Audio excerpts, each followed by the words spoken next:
Assalamualaikum warahmatullahi wabarakatuh. Alhamdulillah, salatu wassalamu ala Rasulillah, Muhammad sallallahu alaihi wasallam. Bapak-bapak, para hadirin jemaah sekalian yang mudah-mudahan dirahmati dan dimuliakan Allah Subhanahu wa taala. Insyaallah sedikitnya kita melanjutkan dari kajian kita ini, dan barangkali kalau ada pertanyaan nanti kita persilakan. Jadi setelah kita sampaikan tadi panjang lebar bagaimana kewajiban kita bersatu padu dan larangan bagi kita untuk berpecah belah, maka kita tutup kajian kita dengan satu firman Allah. Akan tetapi pekan yang akan datang masih dalam lanjutan landasan yang kedua, karena ini belum selesai.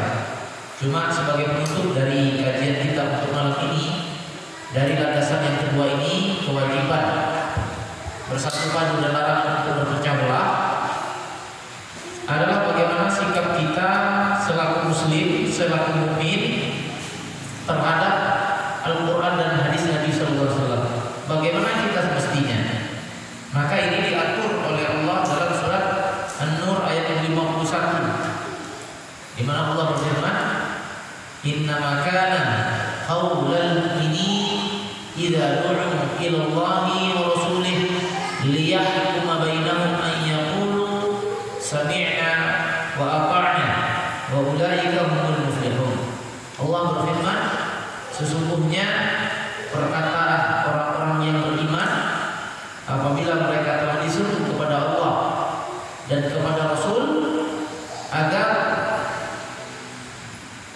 Rasul menjadi hakim menyelesaikan perkara di antara mereka, maka wajiblah orang-orang yang beriman menjawab seruan tersebut dengan jawaban sami'na wa ata'na, kami dengar dan kami taat. Wa ulaika humul muflihun, dan mereka itulah orang-orang yang beruntung, orang-orang yang tunduk dan patuh kepada Al-Quran dan Sunnah dan tidak menyelisihinya, maka mereka adalah orang-orang yang beruntung. Hadza qaulul mu'minin, inilah perkataan orang yang beriman. Ammal munafiqun, adapun perkataan orang-orang yang munafik, in kana al-haqqu lamma ja'a lahum ja'u mud'inin, ketika datang kepada mereka perkara yang hak, mereka kebingungan, mereka kesulitan. Wa in kana al-haqqu 'alaihim tawallaw wa a'radu, sehingga mereka berpaling daripada kebenaran tersebut. Tawallaw, mereka berpaling. Fala yas'alul mu'minina an yabqu 'ala ikhtilafihim fi jami'il ikhtilafat, la fil usul wala fil furu'. Maka tidak ada ruang bagi orang yang beriman untuk kokoh di atas perselisihan mereka, baik itu dalam masalah akidah ataupun dalam masalah furu', masalah cabang, yaitu dalam masalah fikih misalkan. Maka tidak ada ruang bagi orang yang beriman kecuali mereka bersatu padu di atas Al-Quran dan Sunnah Rasulullah sallallahu alaihi wasallam. Wa idza lam tabayyan ad-dalil ma'a ahadil mujtahidin wa sara la murajjah li qawli 'alaihim 'ala al-akhar, fa fi hadhihi al-halah la yumkin 'ala man akhadha bi qawli imam mu'ayyan.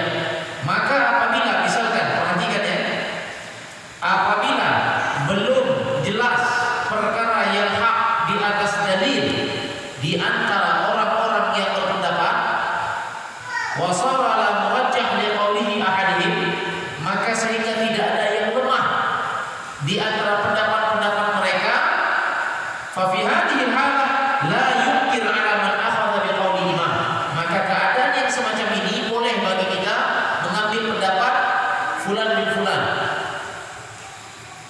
Paham? Tapi pendapat fulan bin fulan itu pun mesti pendapat ulama yang berakidah sunnah. Misalkan contoh ya, kita tahu dalam masalah fikih banyak cabang, dalam masalah ibadah banyak pendapat. Maka kalau di antara pendapat para ulama itu belum ada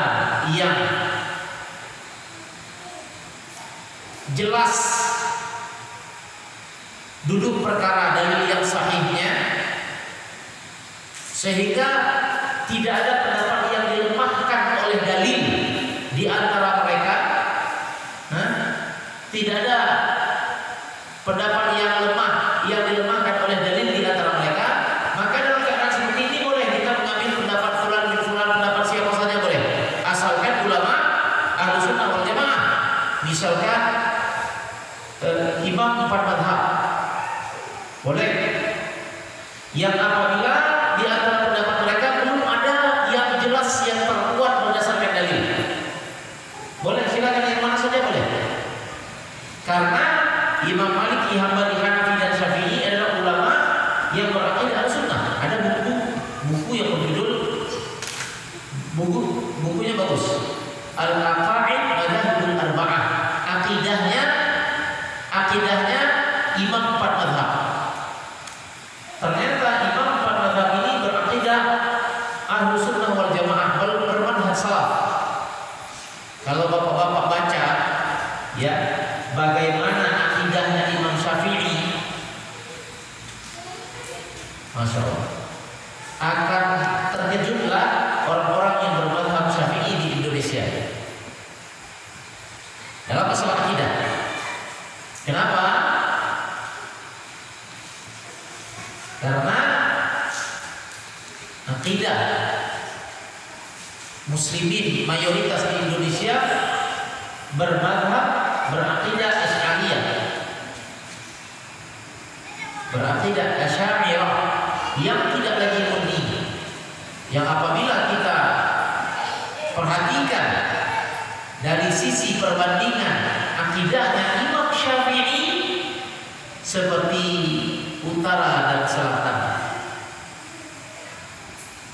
Ada bukunya akidah Imam Syafi'i, bagaimana pendapat beliau tentang keberadaan Allah, tentang tauhid, tentang akidah, tentang asma wa sifat. Itu akidahnya Imam Syafi'i Ahlussunnah wal Jamaah. Berbeda dengan orang-orang yang berakidah Asy'ariyah, sangat berbeda sekali, jauh sekali. Tanyakan kepada Imam Syafi'i, kita bertanya melalui tulisan-tulisan beliau ya. Tanyakan kepada Imam Syafi'i tentang sifat 20. Kalau antum tanyakan kepada Imam Syafi'i, wahai Imam, bagaimana tentang sifat 20? Beliau akan menjawab sesat dan menyesatkan. Loh Pak Ustaz, bagaimana Imam Syafi'i menjawab? Dari tulisan-tulisan beliau, dari buku-buku beliau. Karena beliau juga orang yang berakidah Ahlussunnah wal Jamaah. Bagaimana tentang sifat 20? Sesat dan menyesatkan. Itu adalah sifat yang membatasi sifat Allah. Makhluk membatasi sifat Allah. Ustaz pernah membuat testimoni ringan, sederhana, tapi menentukan. Di Indonesia ini kan kenal sama dua ya, wujud, tidak, kosong. Di antara sifat Allah apa? Ilmu, mengetahui, hayat, hidup, hadir, menguasai. Ya. Ketika Ustaz tanya kepada mereka yang berakidah sifat 20, lalu bagaimana firman Allah Ar-Rahman Ar-Rahim, Zat yang Maha Pengasih lagi Maha Penyayang? Pertanyaannya, apakah Allah tidak memiliki sifat pengasih dan Allah tidak memiliki sifat penyayang? Coba jawab. Allah punya sifat pengasih atau tidak? Kalau acuannya kunci jawabannya sifat 20, Allah tidak penyayang. Kalau kunci jawabannya sifat 20, Allah tidak penyayang. Allah tidak punya sifat penyayang. Berarti kita menafikan firman Allah Ar-Rahman Ar-Rahim.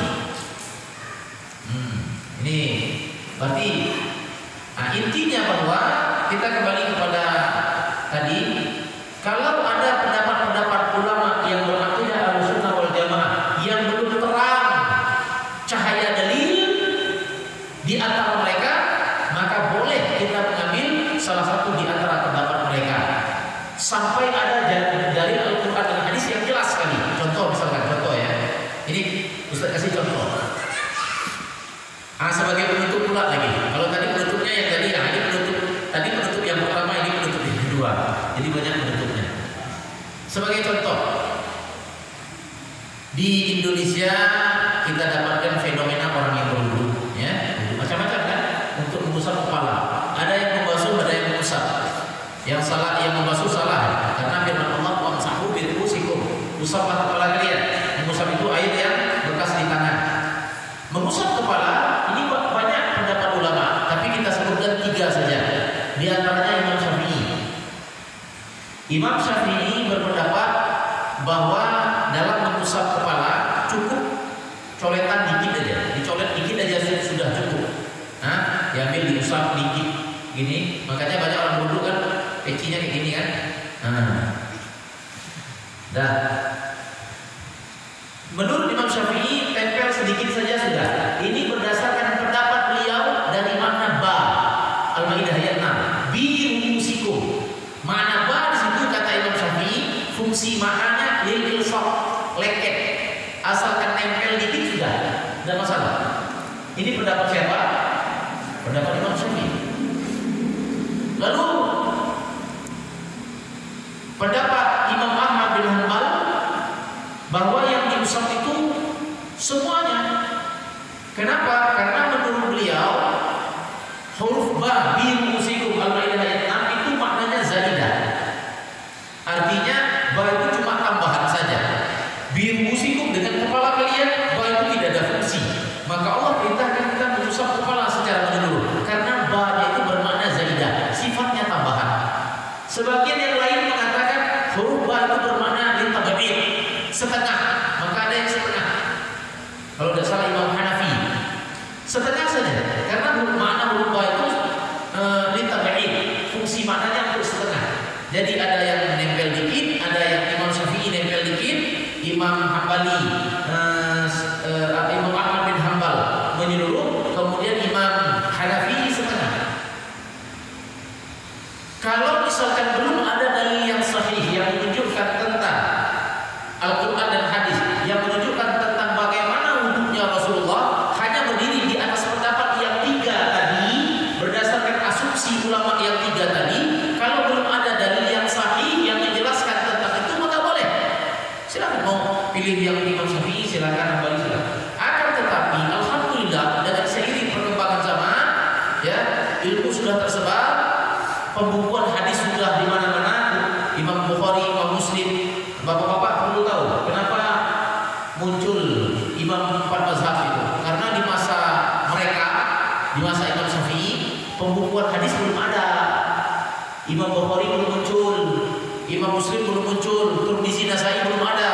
Sehingga penjilidan buku secara sistematik itu belum ada. Sehingga mereka mengambil kesimpulan hukum berdasarkan hadis-hadis yang mereka dapat. Yang ini hadisnya dapat ini, yang ini hadisnya dapat ini. Sehingga berselisih mereka.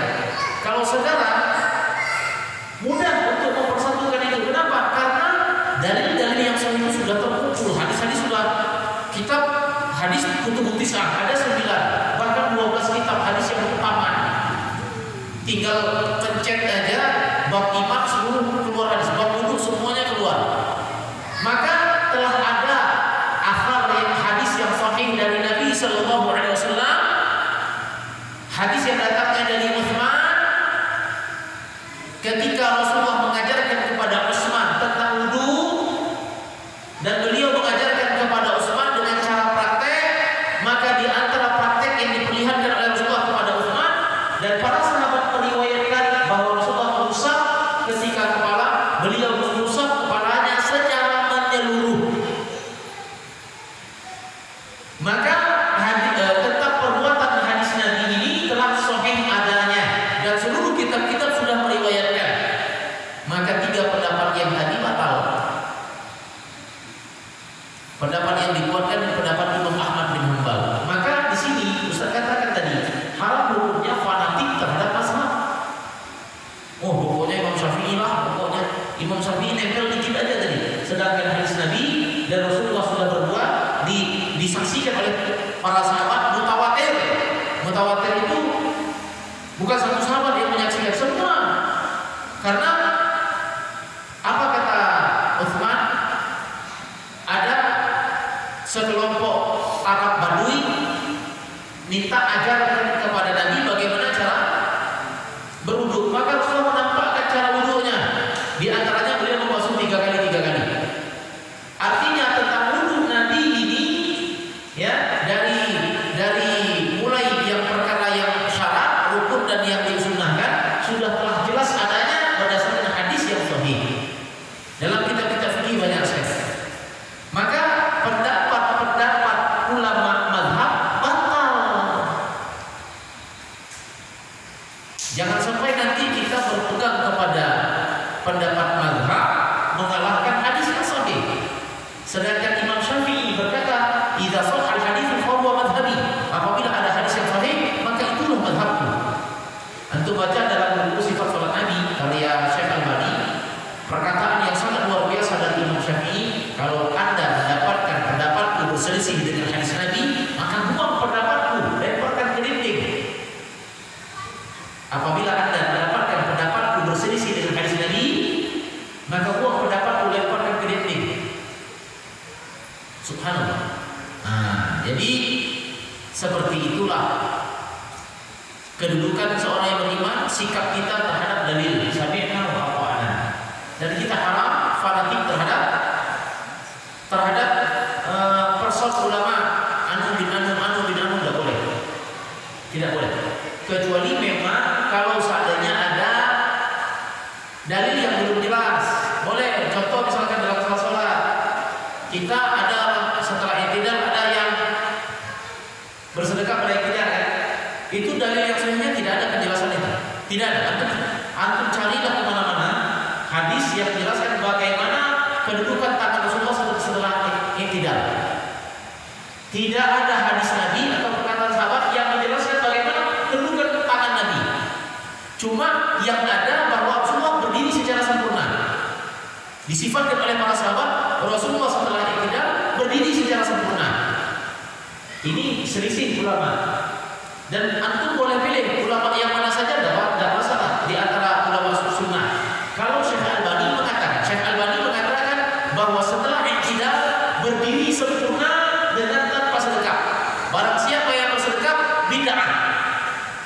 Ini siapa? Syekh Al-Albani. Kalau Syekh bin Baz bahwa setelah i'tidal berdiri sempurna, bahwa berdiri sempurna adalah seperti setelah takbiratul ihram. Yang tidak bersedekap bid'ah.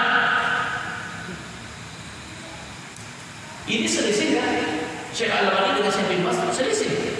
Tapi perselisihan ini dibenarkan dengan 2 alasan. Yang pertama, ini ulama ahlu sunnah. Yang kedua, yang mereka perselisihkan belum ada hadis yang jelas yang menjelaskan tentang perselisihan mereka. Kira-kira seperti itu. Barakallahu fikum. Kalau ada pertanyaan kita silakan.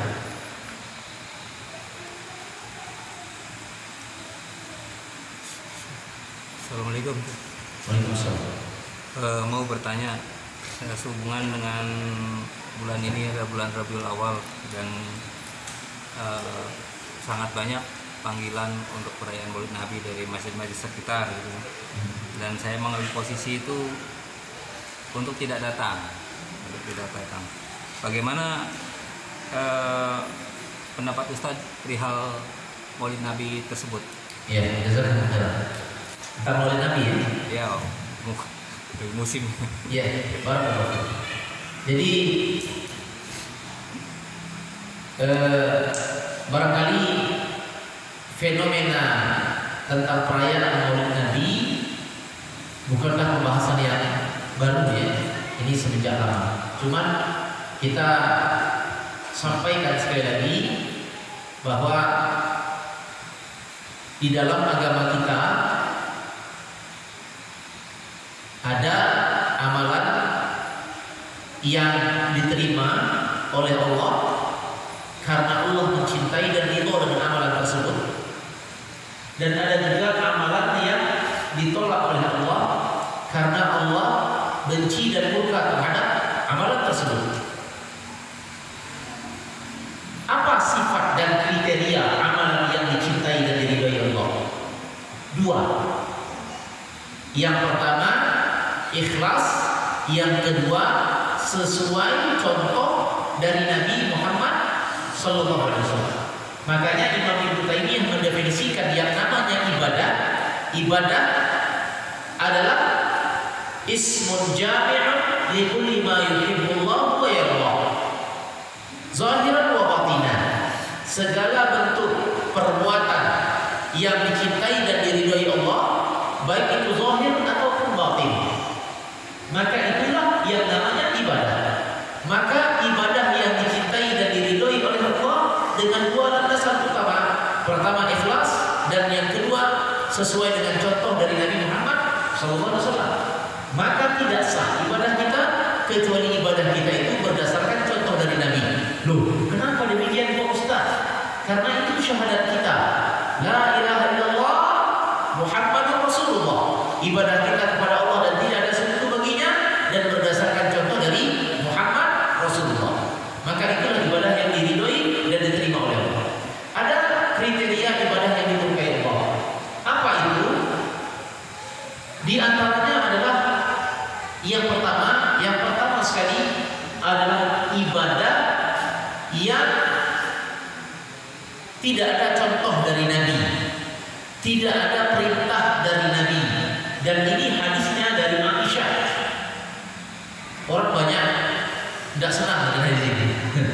Padahal ini hadis Rasulullah bersabda, "Man ahdatha fi amrina hadza ma laysa minhu fa huwa rad."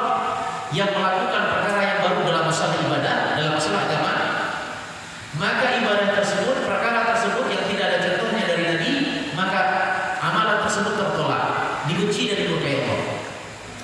Dibenci dan dimurkai oleh Allah Subhanahu wa taala. Kemudian yang kedua, bahwa sifat yang dimurkai dan dibenci oleh Allah Subhanahu wa taala adalah ibadah yang kita anggap baik, ada nilai positifnya, akan tetapi tidak ada perintah syariat padanya. Dan itu difirmankan oleh Allah dalam surah Al-Kahfi ayat 103-104. Qul hal nunabbi'ukum bil akhsarina a'mala alladziina dhalla sa'yuhum fil hayatid dunya wa hum yahsabuna annahum yuhsinuna sun'a. Mereka menganggap amalan ini baik, amalan ini bagus, dan terdapat padanya faedah-faedah yang banyak. Akan tetapi amalan tersebut sesat dan bahkan sia-sia karena tidak ada perintah dari Nabi Muhammad Sallallahu Alaihi Wasallam. Dan menarik sekali kalau kita melihat asal usul adanya Maulid Nabi ini adalah ciptaan orang Syiah pada masa 500 tahun setelah wafatnya Nabi Muhammad SAW di masa Banu Fatimiyah di Mesir.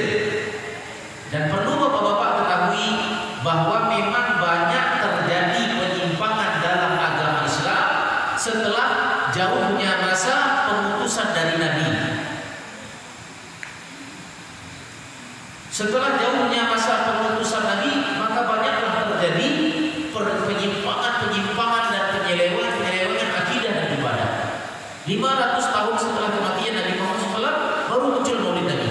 Kenapa tidak di masa para sahabat? Kenapa tidak di masa para tabi'in? Maka mereka adalah orang-orang yang patuh dan taat kepada Nabi. Terakhir, sebagai bahan analog, sebagai bahan perbandingan. Ini bagus sekali. Ada yang bertanya kepada Ustaz, Ustaz, kenapa surat At-Taubah tidak pakai Bismillah? Ustaz jawab, karena malaikat Jibril meriwayatkan dari Allah kepada Nabi tanpa Bismillah. Nabi Muhammad SAW meriwayatkan dari malaikat Jibril kepada para sahabat tanpa Bismillah. Para sahabat meriwayatkan dari Rasulullah kepada para tabi'in tanpa Bismillah. Sampai sekarang tanpa Bismillah. Walaupun Bismillahirrahmanirrahim adalah kalimat yang baik, kalimat yang mulia, kalimat yang tercantum di dalam Al-Quran, kalimat yang mulia, tapi haram hukumnya kita membaca Bismillahirrahmanirrahim ketika kita membaca surat At-Taubah. Kenapa? Karena Allah menyampaikan kepada malaikat Jibril tanpa Bismillah, malaikat Jibril menyampaikan kepada Nabi Muhammad tanpa Bismillah, para sahabat menyampaikan kepada tabi'in tanpa Bismillah, walaupun Bismillahirrahmanirrahim itu baik. Ya, maka walaupun Maulid Nabi itu baik, mendengarkan tausiah, kumpul-kumpul, makan-makan, silaturahim, walaupun baik, tetapi Rasulullah tidak menganjurkannya.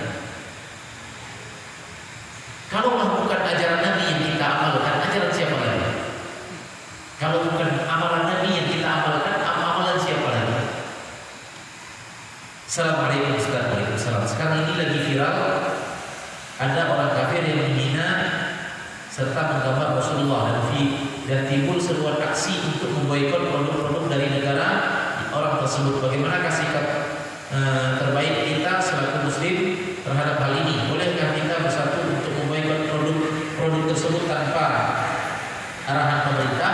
Jazakallahu khairan. Iya. Jadi tentang muqatta'ah atau memboikot, tentang boikot ini terhadap fenomena yang terjadi saat sekarang ini, maka sikap seorang muslim yang mukmin yang berakidah Ahlussunnah wajib kita mengecam perbuatan orang-orang yang menghina Rasulullah Sallallahu Alaihi Wasallam, yaitu dengan cara kita memboikot produk-produk mereka. Dan pemboikotan ini dibenarkan dengan alasan pertama, bahwa negara Arab Saudi dan negara Timur Tengah telah menyeru dunia untuk memboikot produk-produk Prancis. Negara Timur Tengah sudah menyeru. Kita tahu ya, kiblat ilmu itu Madinah. Maka kiblat umat Islam sedunia adalah Makkah dan Madinah, Arab Saudi. Arab Saudi sudah menyeru pemboikotan itu. Maka sami'na wa ata'na. Ini yang pertama. Yang kedua, bahwa alhamdulillah sikap pemerintah Indonesia pun sama dengan sikap Saudi Arabia, bahwa Indonesia mengutuk keras, dan itu sudah dideklarasikan oleh presiden kita, yang mudah-mudahan semoga Allah memberikan kepada beliau hidayah. Amin. Allahumma amin. Beliau sudah menyampaikan sikap Indonesia terhadap penghinaan Nabi Muhammad SAW, bahwa Indonesia mengutuk keras terhadap perbuatan itu, dan Majelis Ulama Indonesia sudah menyeru pemboikotan terhadap produk-produk Prancis, dan kita wajib mengikuti itu. Pemboikotan yang tidak dibenarkan adalah yang pertama, pemboikotan yang tidak dibenarkan adalah boikot yang apabila tidak ada seruan negara Timur Tengah dan tidak ada seruan pemerintah, yang ada cuma seruan kelompok. Nah, ini pemboikotannya tidak benar. Negara Islam tidak menyeru kepada pemboikotan misalkan ya. Kemudian negara Indonesia tidak menyeru kepada pemboikotan misalkan suatu produk, ya katakanlah produk Yahudi misalkan, produk Yahudi yang selama ini beredar di Indonesia misalkan ya, tidak ada seruan pemboikotan, maka kita tidak boleh memboikot dalam arti mengharapkan diri kita untuk membelanjakan itu, karena nanti jatuh kepada perubahan hukum syariat, mengharapkan apa yang dihalalkan oleh Allah. Misalkan dulu kan ada pemboikotan ini ya, produk makanan, produk minuman, ini haram, ini kita boikot. Nah, seruan yang diajak oleh kelompok atau partai atau ormas itu tidak kita dengar. Tapi sekarang ini semuanya Timur Tengah dan MUI serta sikap pemerintah Indonesia. Jadi ini sesuatu yang sangat berbeda ya, sangat berbeda. Kira-kira seperti itu. Wallahu a'lam. Barangkali kita cukupkan. Subhanallah wa bihamdika.